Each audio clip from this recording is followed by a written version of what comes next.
మహాకవి కాళిదాస్ రఘువంశ మహాకావ్యం రెండవ భాగం 10/8/20 మొదటి సర్గలో ఉన్నాం మనం. దిలీపుడు సుదక్షిణ ఇద్దరూ కూడా గురువుగారైన వశిష్ఠాశ్రమానికి వెళ్ళారు. తమకు సంతానం లేదని దానివల్ల కలిగే నష్టాలని ఆయనకి విన్నవించారు. ఆయన ఏం చెప్పాడో ఇప్పుడు ఇది విజ్ఞాపితో రాజ్ఞా ధ్యాన స్థిమితలోచన క్షణమాత్రం ఋషిస్తౌ సుప్తమీవ ఇవ హరదః.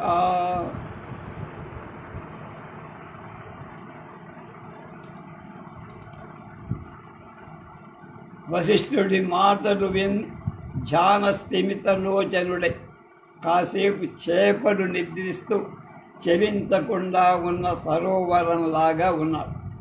ఆ సమాధి స్థితిలో ఆయన దిలీపుకి సంతానం కలగకుండా స్తంభన ఏర్పడటానికి కారణాన్ని కనిపించాడు దివ్య దృష్టి. తర్వాత రాజుతో అంటున్నాడు, రాజా, పూర్వం ఒకసారి నువ్వు స్వర్గానికి వెళ్ళా. అక్కడ ఇంద్రుడి దగ్గర సెలవు తీసుకొని భూలోకానికి బయలుదేరి వస్తావు. అప్పుడు దారిలో ఒక కల్పవృక్షం నీడలో కామధేనువు ఒకటి ఉంది. రాణి ఋతుస్నాత అయి ఉన్నదని వెంటనే వెళ్ళిపోతే ధర్మభంగం అవుతుందని తలపోసుకుంటూ నువ్వు ఆ ధేనువు ప్రదక్షిణాది సత్కృతులు చెయ్యకుండా వచ్చేసావయ్యా.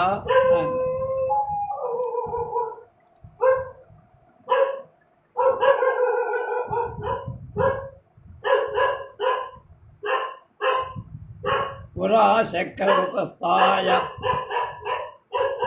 తవోర్వీం ప్రతియాస్యతః.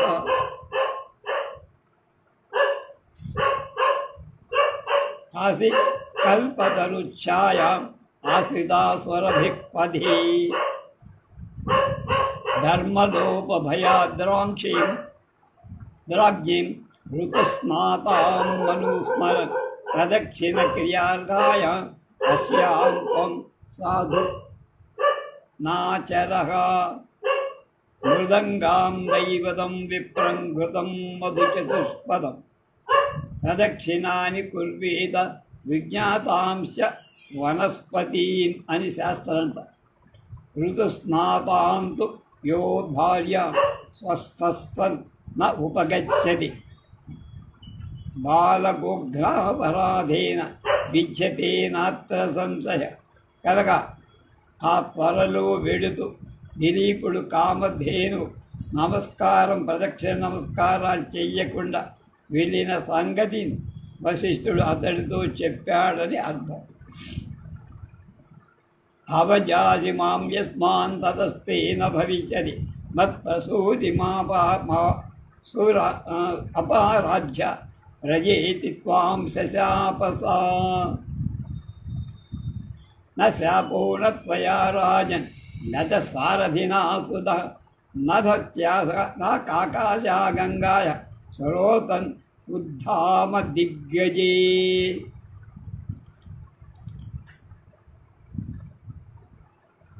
నన్ను తిరస్కరించి పోతున్నావు కనుక నా సంతానాన్ని ఆరాధించకపోతే నీకు సంతానం కలగకుండుగాక అని కామధేనువు నిన్ను శపించిందయ్యా. అయితే దిగ్గజాలు దిగి అల్లకల్లోలం చేస్తుండగా ఆకాశగంగా ప్రవాహం కోరుమంటున్నందువల్ల ఆ శాపవాక్యాలు నువ్వు కానీ నీ సారథి కానీ వినలేకపోయి. ఆ శాపమే నీ మనోరథ సిద్ధికి అడ్డం. పూజ్యులను పూజించక వ్యతిక్రమం చేయదు శ్రేయస్సుకు విఘ్నకారి అవుతుంది మహారాజా అన్నారు.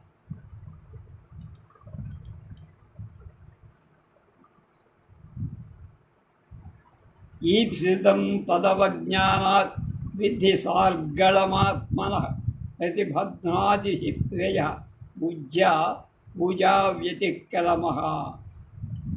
హవిషే దీర్ఘసత్తస్య సా చేదానీం ప్రతేతస భుజంగ నిహితద్వారం పాతాళం అధితిష్టతి.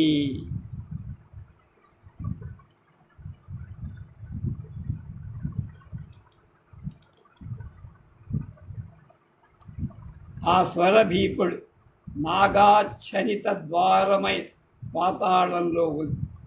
అక్కడ వరుణుడు దీర్ఘసత్రయాగం చెప్పి అందుకు కావలసిన దధ్యాది పెరుగు పాలు నెయ్యి హవిస్సుల కోసం అక్కడ ఆమె. అందువల్ల ఆ కామధేనువుకు ప్రతినిధిగా దాని పుత్రిక నందినీ ధేనువు పరిశుద్ధుడవై భార్యతో పాటు ఆరాధించి అది ప్రీతురాలైతే నీ కోరిక తేలిగ్గా నెరవేరుతుంది.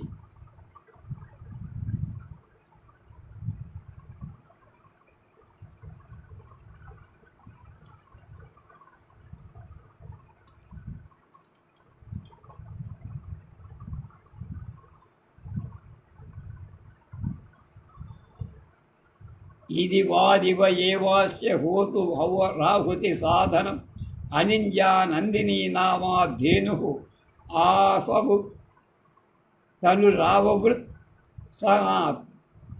కనుక ఆమె లేదు కనుక దాని కూతురు నా దగ్గర ఉంది. నందిని వన లలాటోదయ భూభుగ్నం మా భుగ్నం పల్లవ స్నిగ్ధ పాటల బిభ్రతి శ్వేతరోమాంకం సంచేవ శశినం శవం.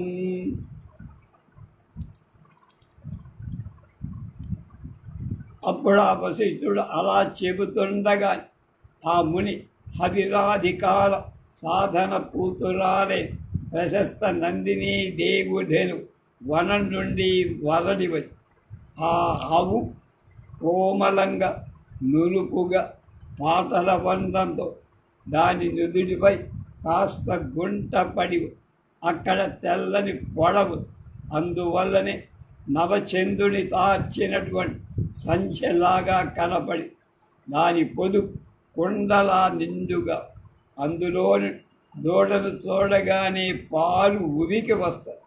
ఆ క్షీరం భూమిని అది అభిషేకం చేస్తాయి. మరి ఆ పాలు గోరు వెచ్చగా అవి అవబృధ స్నాన జలం కంటే అతి పవిత్రమైన ఏంటో అర్థం.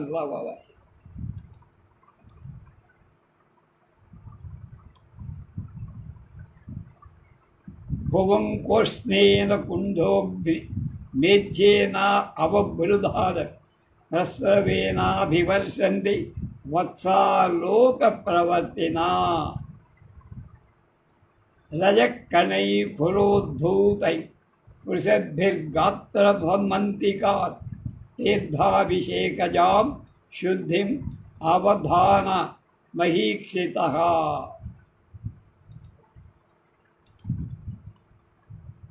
గిట్టలతో గిరి దుమ్ము రేపుతూ దగ్గరగా ఉన్న రాజు శరీరంపై పడి తీర్థాభిషేక శుద్ధి ఆయనకు నమస్కరించింది ఆ ధేను.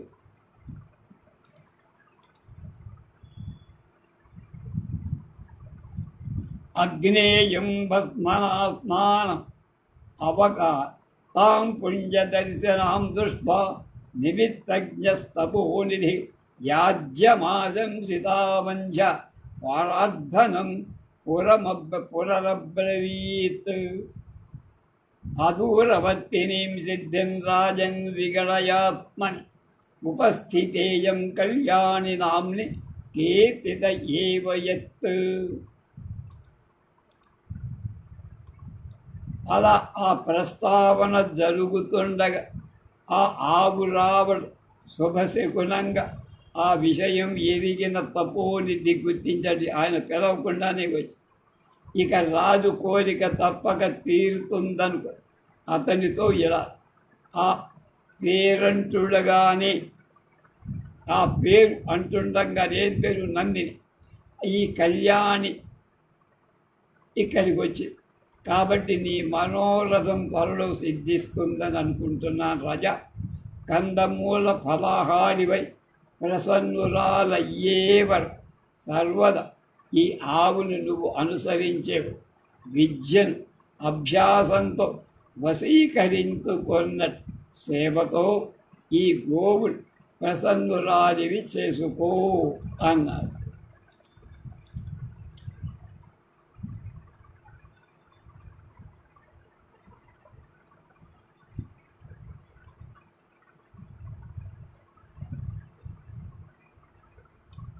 దివ్యవృత్తిరిమాం శస్వదాత్మానుగమతేవేనగా విద్యాం అభ్యసనేనేవ ప్రసాదయితుమర్హసి.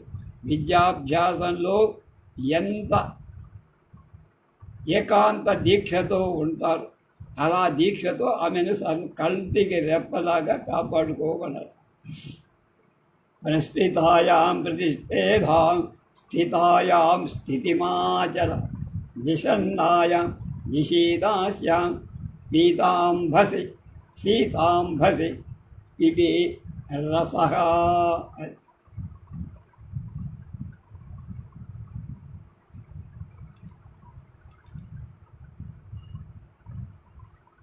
నందిని నడిచి వెళుతుంటే నువ్వు దాని వెనకనే నడిచివే, అది ఆగితే నువ్వు, అది కూర్చుంటే నువ్వు, అది నీళ్లు తాగితే నువ్వు దాహం తీర్చు.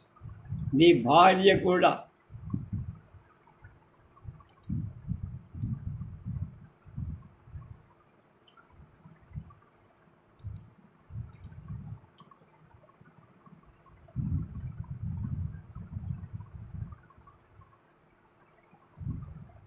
వధూర్భక్తిమతీ చైనాం అర్చితా మా తపోవన యథా ప్రాతరన్వేత్ సాయం ప్రత్యుధ్వజేదపి.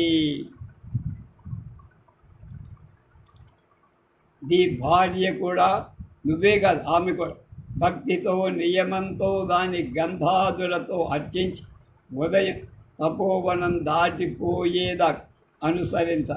సాయంకాలం తిరిగి వస్తున్న తపోవనం ముందు ఎదిరేగి లోపలికి తీసుకురా. అది నియమం, అంత శ్రద్ధ కావాలన్నది.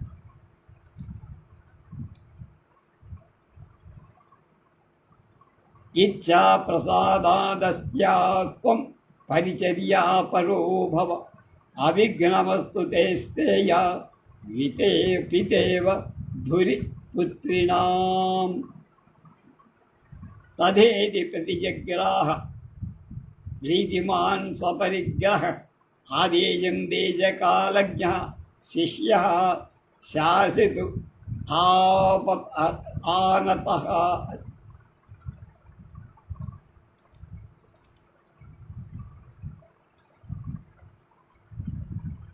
ఆ విధంగా ప్రసన్నురాలయ్యేదగా ఆవు ప్రసన్ను కావాలి. ఆ గోవును పరిచర్య చేస్తాడు. ఇందుకు ఎక్కడ విఘ్నం కలగకూడదయ్యా. ఉత్తరవంతుల అగ్ర భాగంలో పిత ఎలా ఉంటావో అలా నిలవాలి. దేశకాలజ్ఞుడైన దిలీపుడు అందుకు సంతోషించాడు. భార్యతో పాటు గురువు ఆనతిని తీసుకొని అలాగే వినమ్రుడై దాన్ని పరిగ్రహించాడు. అంటే ఆవుని తీసుకున్నాడు సేవ చెయ్యటాన్ని.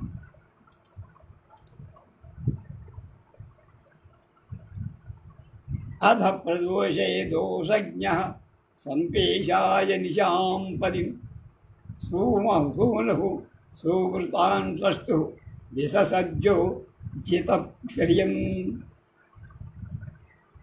సత్యామపి తపస్సిద్ధౌ నియమాపేక్షయా ముని కల్పయామాస సవ్యామేవాస్య సంవిధాం. ఇంతటితో చీకటి పడగా విద్వాంసుడు సూనృత వాక్కు బ్రహ్మపుత్రుడు అయిన వశిష్ఠుడు మనుజేశ్వరుడి నిద్రకు వేళయిందని వెళ్ళమని సెలవిచ్చి పంపారు. కల్పజ్ఞుడైన ముని వాళ్ళకు కావాల్సిన రాజోచిత వస్తుజాలం కల్పింపగల సామర్థ్యం తన వద్ద ఉన్నప్పటికీ ఇప్పటి నుంచే నియమవృత పాలన అనుసరణీయమని వాళ్ళకేమి కొత్తగా సౌకర్యాలు గెస్ట్ హౌస్ ఇవ్వాల. రాజు ధర్మశయ్యాదులకే ఏర్పాటు చేశారు. ఆ రాజుకు ప్రత్యేకించి ఏర్పాటు చేసి ఒక పర్ణశాల ముని చూపి అందులో నియమవతి భార్యతో దిలీపుడు కుశశయనం మీదనే పడు. తర్వాత ఆశ్రమంలోని విద్యార్థులు వేద పఠనం చేయటంతో తెల్లారవచ్చిందని గ్రహించి మేల్కొన్నారు. సత్యావపి తపస్సిద్ధౌ నయమాపేక్షయామని కల్పయామాస వన్యామైవాస్యం సంవిధం నిర్దిస్తాం కులపతినా సపన్నశాలాం అధ్యాస్వ ప్రయత పరిగ్రహ ద్వితీయ తచ్చిష్యాధ్యయన నివేదితావసానాం సంవిష్ట కుశ శయనే నిశాం వినాయ.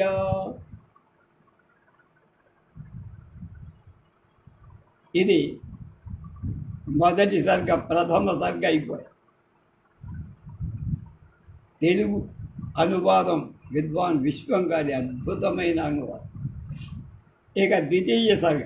అథ ప్రజానామధిప ప్రభాదే జయాపతిగ్రాహిత గంధమాల్యం వనాయ సీత ప్రతిబద్ధవత్సాం యశోధను ధేను ఋషేర్ముమోచ. మా నాన్నగారు మాకు వేసవి కాలం సెలవులు హై స్కూల్లో చదివేది. ఈ రఘువంశం, కుమార సంభవం 4 సర్గాల దాకా చెప్పారు. రోజు చెప్పడం, సంత వేయించుకోవడం, మన్నాడికల్లా అవి మళ్ళీ మేము అప్పచెప్పడం, పుస్తకం చూడక. అలా ఈ 2వ సర్గ ఈ చదువుతుంటే ఇప్పుడు జ్ఞాపకం వచ్చింది.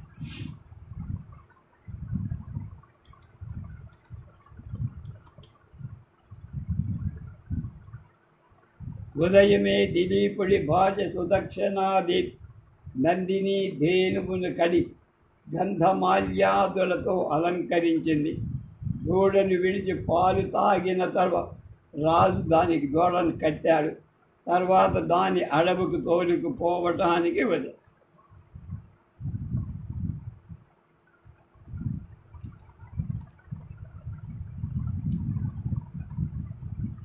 తస్యాహ పురున్యాస పవిత్ర పాంసు మపాంసురాణాం ధురికీర్తినీయ మార్గం మనుష్యేశ్వర ధర్మపత్ని సుతై ఇవార్ధం స్మృతి అన్వగచ్యత్.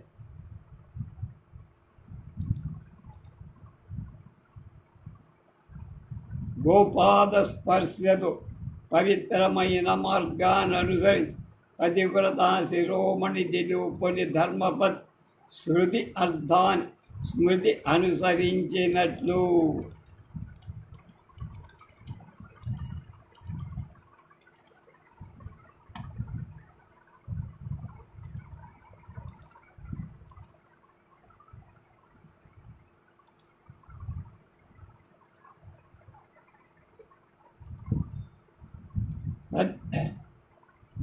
నడిచినట్టు నడిచి దయాళువైన రాజు ఆమెను వెనకకు పంపి నందిని ధేనువు వెంట వెళ్ళి చతుస్సముద్రాల పయోధారలుగా చేసుకొని భూరూపం ధరించిన వృద్ధిలాగా దాన్ని కాపాడాడు.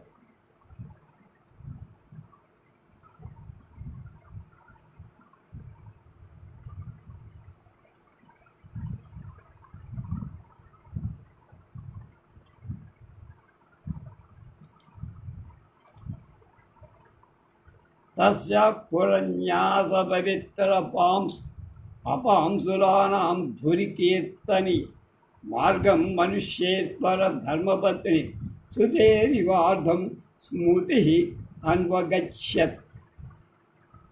ఆస్వాదవద్భిః కవలైస్తృణానాం కండూయనై దంశ నివారణైశ్చ అవ్యాహతై స్వైరగతైశ్చ తస్యాః సమ్రాట్ సమారాధన తత్పరోభూత్.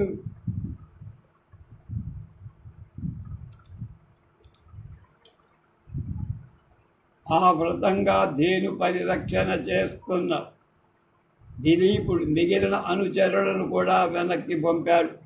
ఇక తను రక్షించేందుకు అరొకరి అవసరం లేదు. మనువంశ సంజాతులెప్పుడు స్వపరాక్రమ పరీక్షితులే కదా. రుచికరాలైన బాణ తృణ బాల అంటే తృణ కబళాలు చేతిలో వనమక్షికాలను తోసే పైన ఈగలు వాద్దులు విడవకుండా అది ఎటు వెళితే అటు ఆ సమ్రాట్ ఆ గోవుడు శుశ్రూష చేయటం ప్రారంభించాడు.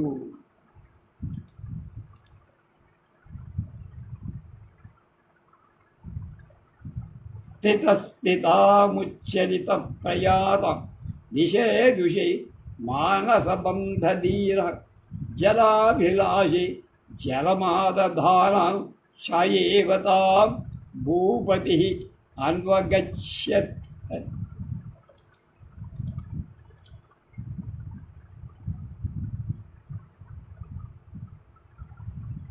అది నిలిస్తే నిలబడ్డాడు, గురువుగా చెప్పాడు. నడిస్తే నడుస్తు, పడుకుంటే పడుకో, కూర్చుంటే కూర్చు, నీళ్లు తాగితే తాను దప్పిక తీర్చుకో. నీళ్ళ ఆ గోవుడు ఆ గోపతి అయిన రాజు అనుసరించారు.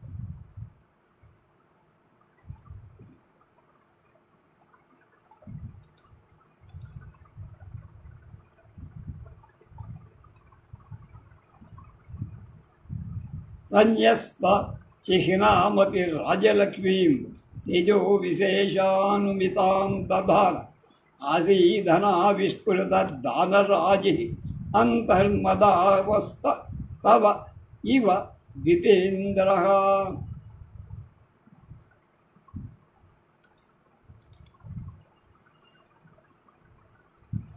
ఆయన దిలీప మహారాజ్ ఛత్ర చామరాజ్ రాజ్య చిహ్నాలేవి ధరించల, కానీ తన తేజస్సు అనే విశేషంతోనే ఆయన తాను గొప్ప రాజు అని తెలియజేస్తూ బయటకి మదధారను స్రవింపచేయక అంతర్మదావస్థ అయినటువంటి గజేంద్రుడిలాగా భాషించారు.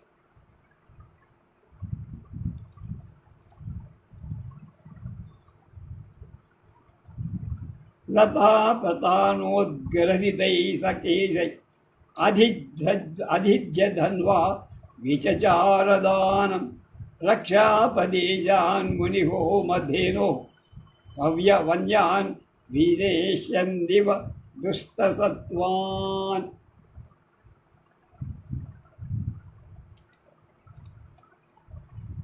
తల వెంట్రుకలను చిన్న తీవలతో పైకెత్తి కట్టుకొని విల్లు ఎక్కువెట్టే చేత ధరించి తిరుగుతున్న రాజు ముని హోమధేను సంరక్షణమని నెపంతో దుష్ట మృగాలు పరిమేస్తున్నాడా అన్నట్టు కనపడు.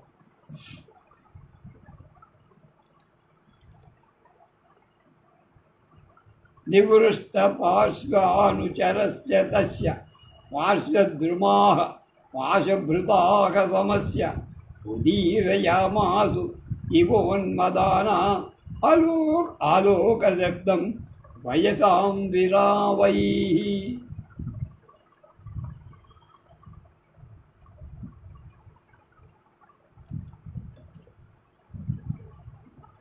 వరుణ సమాన వైభవుడైన ఆయన కనుకనే తన వెంట అనుచరులు లేకపోయిన దారి పక్కన ఉన్న చెట్లే ఉన్మదాలైన పక్షుల రావాలి, ఆయన బరాబరుడు రాజుగారు వస్తున్నారు అంటే అలా చెప్తున్నాయా అన్నట్టు అనిపించాయట. నివృష్ట పార్శ్వానుచరస్య తస్య పార్శ్వద్రుమాః పాశభృతా సమస్య ఉదీరయామాసు దివోన్మదాన శబ్దం వయసాం విరావై. ప్రతి పద్యం కమ్మచ్చు తీర్చినట్టు తీర్చాడు మహానుభావుడు.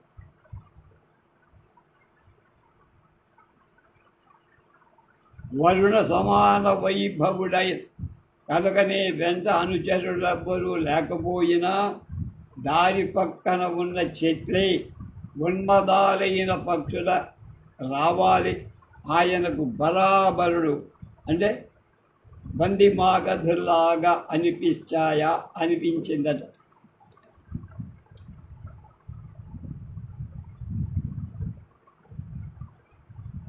మరుత్ప్రయుక్తాశ మరుత్సభారం తమత్యమాభామార అభివర్తమాన అనాకిరన్ బాలలత ప్రసూనై ఆచారలాజై ఇవ పౌరకన్యా. ఒక శ్లోకాన్ని మించి ఒక శ్లోకం. మరుత్తు యొక్క సఖునిలాగా అంటే వాయుదేవుడి స్నేహితుడు వెలిగిపోతున్న రాజు పూజ్యుడు తమ ముందు వస్తుండగా గాలికి కదలాడేటువంటి బాల లేత లతలు తీగ పౌరకన్య సంప్రదాయానుసారంగా వేలాలు శేషలు చల్లినట్లుగా ఆయనపై చల్లాయి. అంటే వాటంతగవే పడ్డాయి, ఎవరు చల్లలేదన్నారు.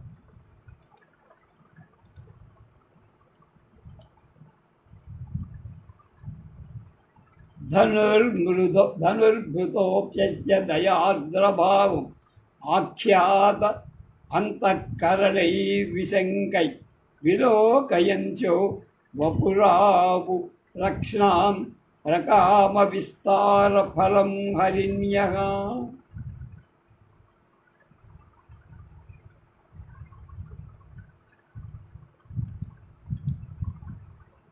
ఆయన ధయస్సు ధరించి ఉన్న నిర్భయ చిత్తంతో దయార్ద్ర భావం ఇదే అన్నట్టుగా రూపాన్ని, చేతిలో బాణం ధరుస్తూ ఉన్నాయి కానీ ఆ వీరత్వం లేదు, ఉదార భావం. చూస్తూ జింకలు తమ కన్నులంత వెడల్పుగా ఉన్నది ప్రతిఫలానవి అంటే విప్పారిన కళ్ళతో ఆయన్ని మహదానందంగా చూసి అనుభవించాయి.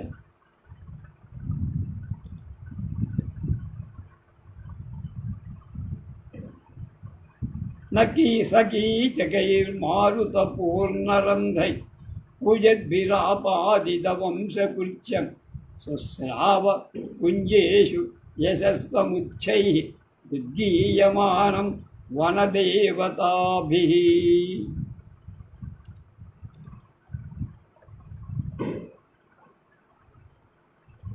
గాలి నుండి రథ చేస్తున్న వెదుళ్ళు ఆయనకై చేస్తున్న వేణునాదంలా వినపడ్డ. వాటి మూలంగా పొదలలో వనదేవత తన యశోగీతులు ఆలపిస్తున్నాయా అన్నట్టు తోచి.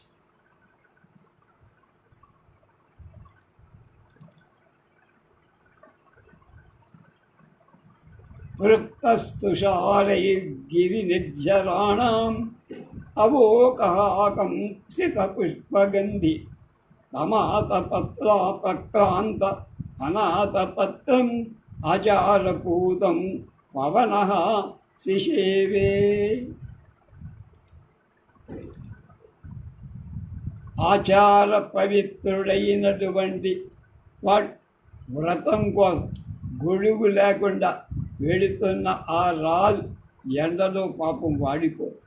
అందుకని గాలి సెలయేళ్ల నీటి తుంపురులతో తడిసి తమ కుసుమాల కదిలి వాటి సువాసన ఒడినించుకొని ఆయనకు సేద చేస్తుంది. అంటే గాలి కూడా ఆయన మీద అంత జాలి చూపిస్తాం. శశానువృష్యాపి వినా దవాగ్ని ఆసీద్ విశేష ఫలపుష్పవృద్ధి ఊనం సపత్నే స్వధికో బబాధే తస్మిన్ వనం గోస్తరి గాహమాని.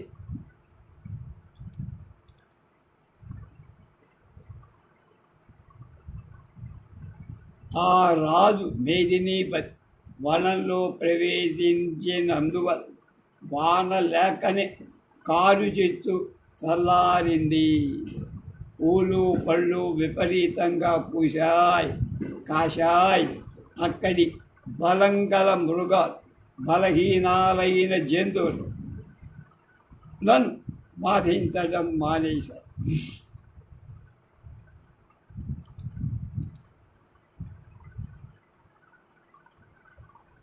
సంచారభూతాని దిగంతరాణి కృత్వా దివాంతే నిలయాయ గంతు ప్రచక్రమే పల్లవరాగతామ్ర ప్రభాపతంగస్య మునేశ్చ ధేను.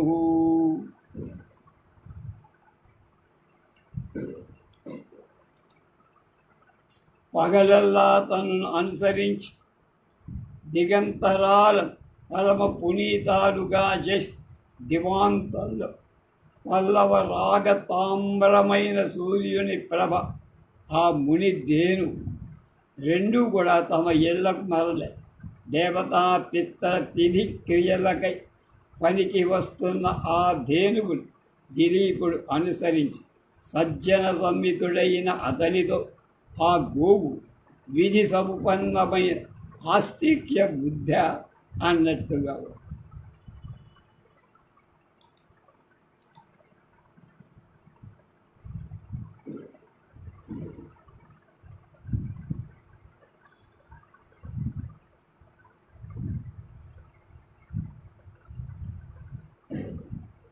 తాం దేవతా పిత్తతిథి క్రియార్థం అన్వగ్వయౌ మధ్యమలోకపాల బభౌ చ సా తేన తతాం మతేన శ్రద్ధేన సాక్షాత్ వివిధోపపన్నా.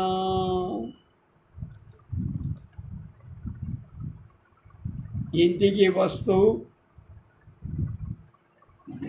ఎన్ని దృశ్యాలను రాజు చూసి సందులు పందులు మడుగులలో తాము రేయి నివసించే చెట్లపైన నెమళ్ళు ఆడుతూ వనాలు బాగా నల్లబ పచ్చిక బయళ్లతో జింకలు వేస్తూ పొదుగు బరువు మోయలేక ఆవు తన గురుతర శరీరం మోయలేక ఇద్దరు మంద గమనాల తపోవనం నుంచి వచ్చే దారి అలంకార భూతులు అయ్యారు.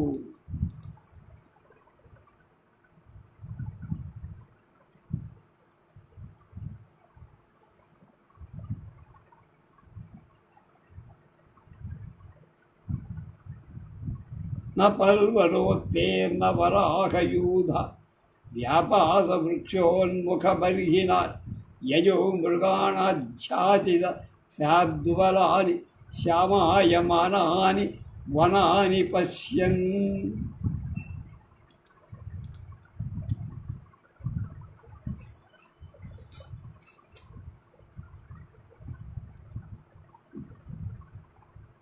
పందులు మడుగులలో దిగే రాత్రి నివసించే చెట్లపైకి నెమళ్ళు చేర వనాలు నల్లబడి పచ్చిక బయళ్లలో జంకలు వేస్తూ పొదుగు బరువు మోయలేక ఆవు తన భారీ శరీరాన్ని మోయలేక ఇద్దరు మందగమనాల తపోవనం నుంచి వచ్చే దారికి అలంకారంగా మారారు.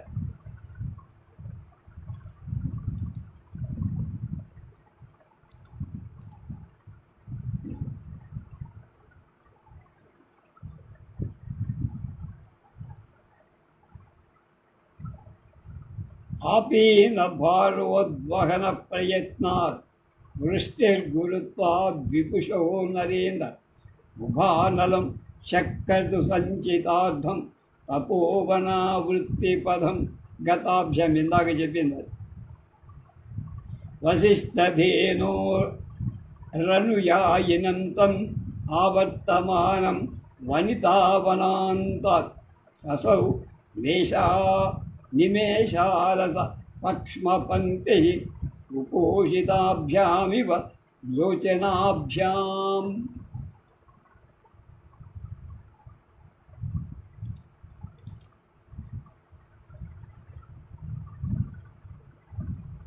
వశిష్ఠ ధేనువుతో వెనక్గా వనాంతం నుండి వస్తున్న దిలీపుడి సుదక్షిణాదేవి రెప్ప వేయకుండా చూస్తూ ఉపవాసం చేసినట్లున్న తన కళ్ళతో తాగి ఆ రాజుకు ముందున్న తనకెదురు వచ్చిన సుదక్షిణాదేవి పగటికి రాత్రికి మధ్య సంధ్యలాగా వాళ్ళిద్దరి నడుమ ఉండి వెలుగులు వెరజల్లిందట.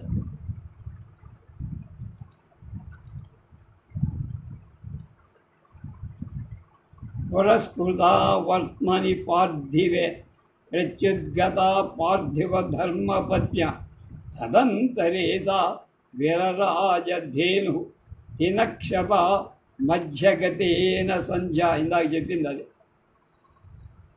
ప్రదక్షిణీకృత్య పయస్వినీం తాం సుదక్షిణా సాక్షతపత్రహస్త ప్రణమ్య చానర్చ విశాలమస్యాః శృంగాంతరం ద్వార వివ అర్ధసిద్ధే.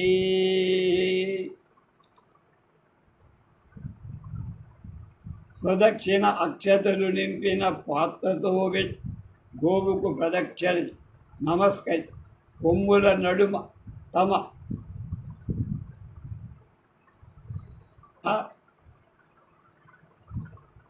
అర్ధసిద్ధి ద్వారంలాగా ఉన్న దాన్ని పూజించ. ఆవు దూడ కోసం ఎంతో ఉత్కంఠంగా ఉన్న తమ పూజ స్థిమితంగా పరిగ్రహించింది కదా. ఆ దంపతులు ఎంతో సంతోషం. భక్తులలో అలాంటి వాళ్ళు ప్రసన్న చిత్తులైన సూచనలేవి కనిపించిన అవి తర్వాత ఫలవంతమవుతాయన్న మాటే అనేటువంటి ఒక సూక్తి చెప్పారు. ప్రణమ్య చావర్చ విశాల సస్య శృంగాంతరం ద్వారం వివార్ధసి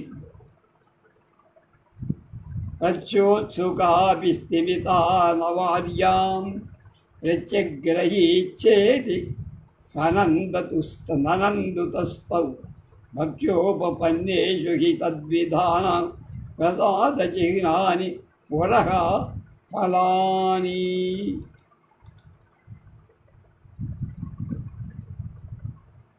తమ పూజను స్థిమితంగా పరిగ్రహించింది కదా అని దంపతులిద్దరూ భక్తుల మీద అలాంటి వాడు ప్రసన్న చిత్తులైన సూచనలేవి కనిపించిన అవి తర్వాత ఫలప్రదమవుతాయని దాని అర్థం కనపడుతోంది. గతు గురు సదారస్య నిపీజ్యపాదు సమాప్య సాంధ్యం చ విధిం దిలీప దోహావసానే వనరేవ దోగ్ధీం భీతే భుజోచ్ఛిన్న రిపుర్నిషన్నాం.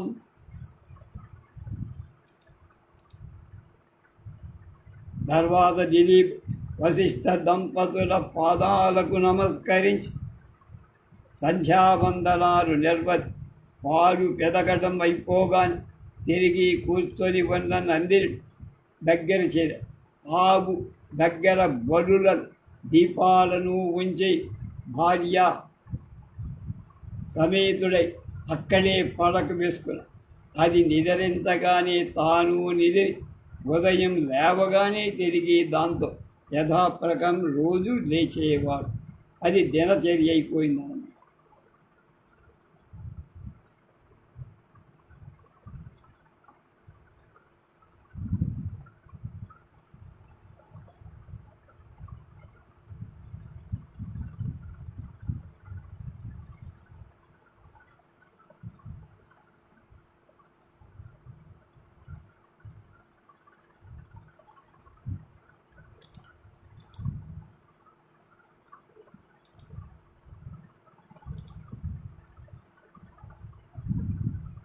సామంతి గంజస్తబలి ప్రదీప అన్వాస్య గోప్తా గృహిణీ సహాయ క్రమేణ సుప్తామను సంవివేశ సంపోత్థిత ప్రాతః అనూదతిష్టన్. లేపటం కూడా చెప్పాక అయిపోయి.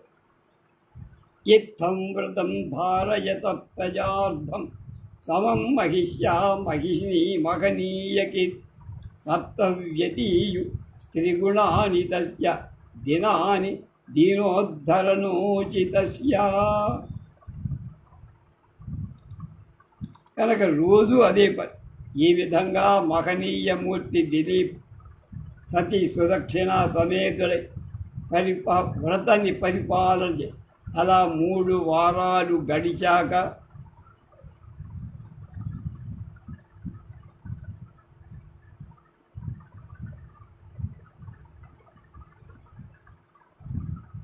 ఒకనాడు ఆమె అడవిలోకి తోలుకుపోతుంటే అతని మనసును నందిని పరీక్షించాలనిపించింది. గంపకడు గంగపడు తావున బాగా గడ్డి మొలిచిన హిమాలయ గుహద్వారం దగ్గరికి వెళ్ళి ఇత్థం వ్రతం ధారయత ప్రజార్థం సమం మహిష్యా మహనీయ కీర్తి సప్తవ్యతీయం త్రిగుణాని తస్య దేవాని దీనోద్ధరణతోచితస్య అన్యేద్యురాత్మానుచరస్య భావం జిజ్ఞాసమానా మునికో మధ్య గంగా ప్రపాతాంతనిరూఢమాసం గౌరీర్గుహో గురో గహ్వర ఆవివేశ.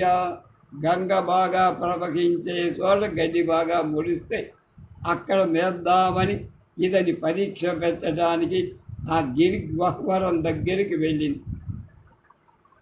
సాధుష్ప్రదర్శా మనసాపి హింస్త్రై ఇచ్చద్విశోభా ప్రజాహితే క్షణే అలక్షిత అభ్యుత్పతనో నృపేణ రసయ్య సింహ కీలతాం చకర్షణ.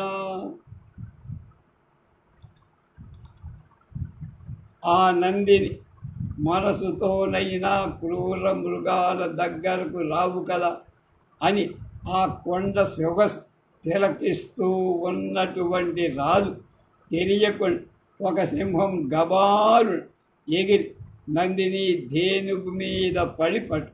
నందిని చేసిన ఆర్తనాద్ గుహలో ప్రతిధ్వని మరింత ఎక్కువగా దీర్ఘమై వినవచ్చు.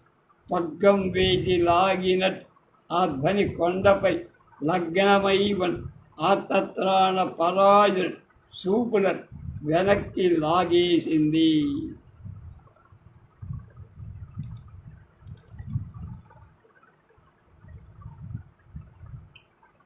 తదీయమక్రందితమార్తసాధో గుహానిబద్ధ ప్రతిశబ్ద దీర్ఘం అస్మిన్ స్వినాదాయ నగేంద్ర సత్తాం నివర్తయామాస నృపస్య దృష్టిం చెప్పా. సపాటలాయాం గవితస్తివాంసం ధనుర్ధర కేసరినాం దధర్మ అధిత్యకాయా ఇవ ధాతుమయ్యాం ఓ లోద్రుమ సానుమతః ప్రఫుల్లం.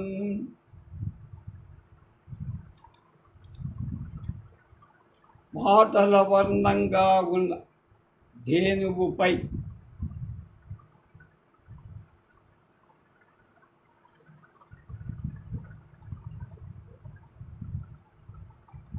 తెల్లటి సింహం ఒకటి కూర్చొని ఉండటం కాదు, గైరికాది ధాతు రంజితమై అయిన పర్వతంపై విరిసిన లొద్దుకు చెట్టులాగా లోద్ర చెట్టులా అలా హఠాత్తుగా తన శత్రువులు ఏర్పడేసరికి దిలీపుడు భయపడిపోయా, కించపడ్డాడు. అవమానం. ఆ సింహాన్ని చంపడం కోసం ఆ ఆత్మశరణి హమ్ముల పొదినుడు బాణాన్ని తీయటానికి వెనక కుడి చేయి పోని బాణం లాగపోయాడు. దాని కంకపత్రాలను నఖప్రభలను ప్రకాశింపచేస్తున్న ఆ చెయ్యి అలాగే వేళ్ళంటుకొని ఉండిపోయి ఏం చెయ్యలేకపోయాడని అర్థం అన్నారు.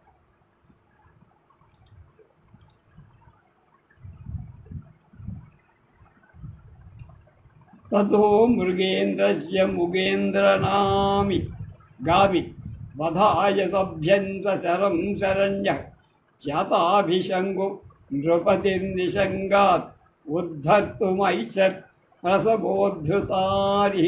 చెప్పాక ఇందాకది త్వమేతరస్తస్య కర ప్రహర్తు నఖ ప్రభా భూషిత కంకవతే అస్తాంగుళిం నాసాయకపుంక ఏవ చిత్రార్పితారంభ ఇవ అవతస్తే.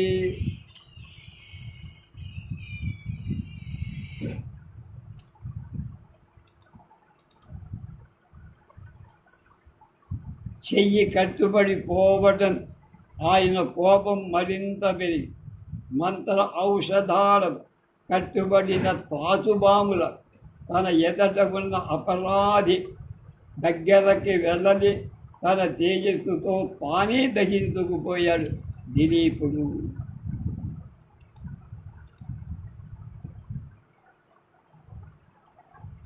బాహుప్రతిష్టంభ వివృద్ధమన్యు అభ్యర్థమాగస్మృతమస్మృదద్భి రాజా స్వతేజోభి దదహీయశాంతాంత భోగీవ మంత్రౌషధ క్రుద్ధ వీర్య. మంత్రం వేస్తే పాము ఎలా ఆగిపోతుంది, దిలీపుడు అలా ఆగిపోయాడని అర్థం. తసూర్యగృహ్యం నిగృహీతధేను మనుష్యవాచా మనువంశకేతు విస్మాయన్ విస్మితమాత్మవృత్తౌ సింహోరుతత్వం నిజగాద సింహ.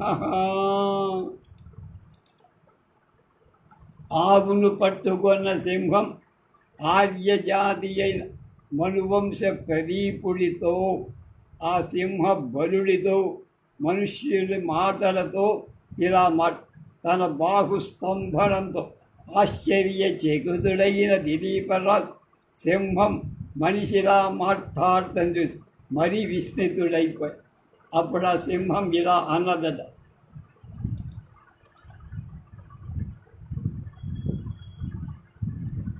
అలం మహీపాల అలక్రపక్రమేణ తవ స్రవేణ ప్రయుక్తమస్వ్యస్త్ర ఇతో వ్యధాస్య పాదపోన్మూలన శక్తిరంసా శిరోచ్చయే మూర్ఛతి మారుతస్య అన్నది. ఆ సింహం అంటోంది ఈయంతో, మహారాజా, అనవసరం శ్రమ ఎందుకయ్యా, నువ్వు బాణం వేసినా అది నా మీదేం పంచే. చెట్లను పడగొట్టగల మారుత వేగం అంటే గాలి వేగం కొండని ఏమైనా కదిలిపగలుగుతుందయ్యా, కనుక వృధా శ్రమ వద్దు, వదిలేయి, ఆగు నాకు వదిలేయమని అర్థం అన్న. కైలాస గౌరం వృషమారు వృక్షో పదార్పణానుగ్రహ పూత పృష్టం అవేహి మాం కింకరమష్టమూర్తే కుంభోదరం నామ నిశుంభమిత్రం అన్నారు. కైలాసంలాగా ధవళమైన తెల్లగా వృషభాన్ని ఆరోహించి తిరిగే శివుడి కింకరుని నేను. ఆయన నాపై మొదట కారు పెట్టిన తర్వాతే ఎద్దెక్కుతా. ఆ విధంగా నేను పవిత్రుడు. నా పేరు కుంభోధరు. నికుంభుడనే వాడి నాకు స్నేహితుడు. అదిగో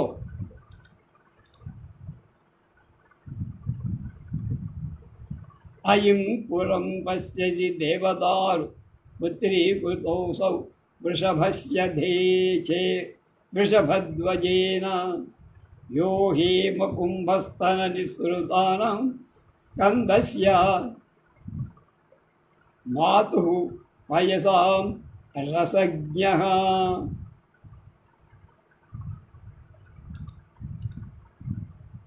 అదిగో నీ ముందుందే దేవదారు వృక్షాన్ని శంకరుడి పుత్రుడిగా పెంచుకొని స్వయంగా బంగారు కళవలదు ఆయన కుకడు. తల్లి గౌరమ్మ పోసిన నీటి రుచి ఎలాంటిదో తెలుసు. ఒక మారు ఆ చెట్టుకే అడవి ఏనుగో రాచుకొన్నది. దాని దురద తెలుసు. అప్పుడు చెట్టు పట్ట నలిగిపో. రాక్షస బాణాహతుడైన కుమారస్వామిని చూసి రోధించినట్టుగా దీన్ని అప్పుడు పార్వతి చూసి దుఃఖించింది ఆ చెట్టుని. ఆ తర్వాత ఏమైందో రేపు